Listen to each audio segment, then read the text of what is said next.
Friends, అందరు ఎలా ఉన్నారు? బాగున్నారా?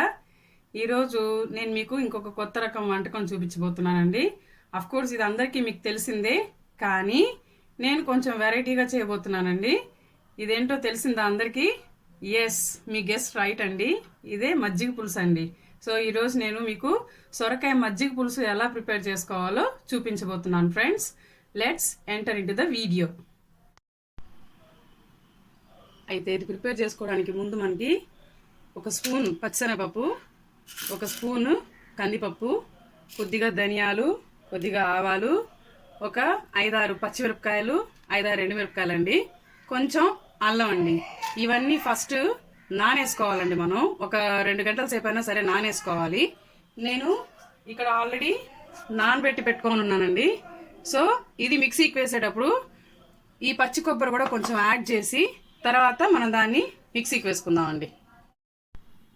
ఓకే కదా ఫ్రెండ్స్, ఇందాక చూపించిన ఆ ఇంగ్రీడియంట్స్ అన్నిటినీ నేను కొబ్బరితో సహా కలుపుకొని ఇలా పేస్ట్ చేసుకున్నాను ఫ్రెండ్స్.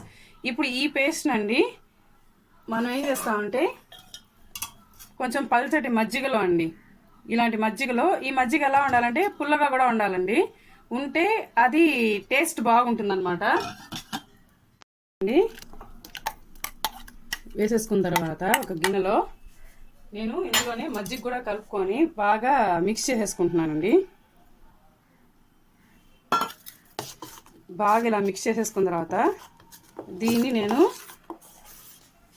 కుకింగ్ ప్యాన్లో యాడ్ చేసుకుంటున్నానండి.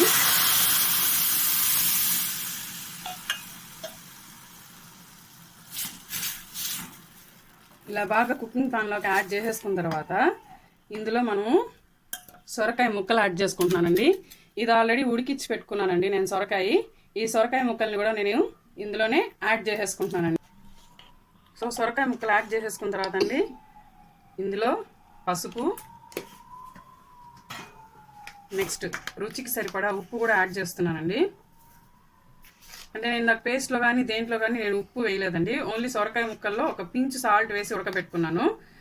సో ఇప్పుడు నేను కొంచెం అడ్జస్ట్ చేసుకుంటున్నానండి. ఒక 2 స్పూన్స్ దాకా ఉప్పు వేస్తున్నాను. నేను సొరకాయ ముక్కలే ఎందుకు తీసుకుంటున్నానంటే అండి, ఇప్పుడు సమ్మర్ సీజన్ కదా, సో సొరకాయ, దోసకాయ ఇలాంటివన్నీ మన ఒంటికి చాలా మంచిదండి, మన బాడీని బాగా హైడ్రేట్ చేస్తాయి. ఇలా కొంచెం వాటర్ అన్నీ వేసేసుకున్న తర్వాత అండి మనం లో ఫ్లేమ్లో ఒక 2-3 మినిట్స్ దీన్ని కుక్ చేసుకోవాలండి. సొరకాయ ఎందుకు తీసుకున్నానంటే అండి మజ్జిగ పులుసుకి, ఈ మజ్జిగ పులుసుకి సొరకాయ అంటే నీరుకాయలు చాలా టేస్ట్ ఇస్తాయండి, ఎన్హాన్స్ చేస్తాయి మజ్జిగ పులుసు టేస్ట్ని. సో సొరకాయ కానీ, సీవంకాయ కానీ ఇలాంటివి తీసుకుంటే చాలా యమ్మీగా ఉంటుందండి. ఇంకా నెక్స్ట్ బూడిద గుమ్మడి కూడా తీసుకోవచ్చండి మనం. చూసారు కదండి, ఒక 4 to 5 మినిట్స్ బాగా కుక్ అయిపోయిందండి ఇది. సో ఇలా బబుల్స్ వచ్చేంత వరకు ఉంచాలండి, దీన్ని ఉడకనివ్వకూడదు, జస్ట్ బబుల్స్ రావాలండి దీనికి. ఎందుకంటే మజ్జిగ పులుసు కదండి, మజ్జిగ యాడ్ చేస్తున్నాం కదా, ఎక్కువ బాయిల్ చేస్తే ఏమవుతుందంటే విరిగిపోతుందండి, విరిగిపోయి టేస్ట్ బాగా పాడైపోతుంది అనమాట.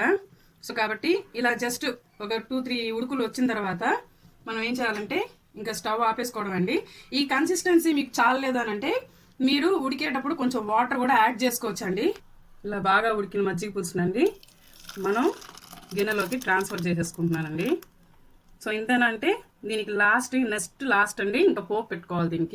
దీనికి పోపు పెట్టుకోవాలంటే మనకి నెయ్యి కావాలండి మెయిన్గా. సో నేను ముందుగా కొద్దిగా నెయ్యి యాడ్ చేసుకుంటున్నానండి పోపుకి.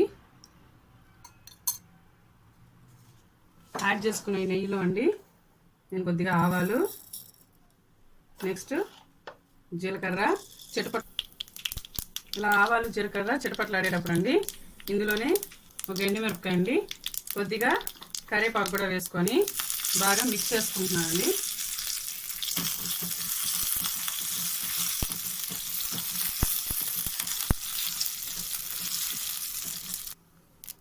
ఇలా ఈ పోపునండి ఇప్పుడు ఈ మజ్జిగ పులుసులోకి వేసేసుకుంటే అండి యమ్మీగా ఎంతో టేస్టీగా ఉండే సొరకాయ మజ్జిగ పులుసు రెడీ అండి.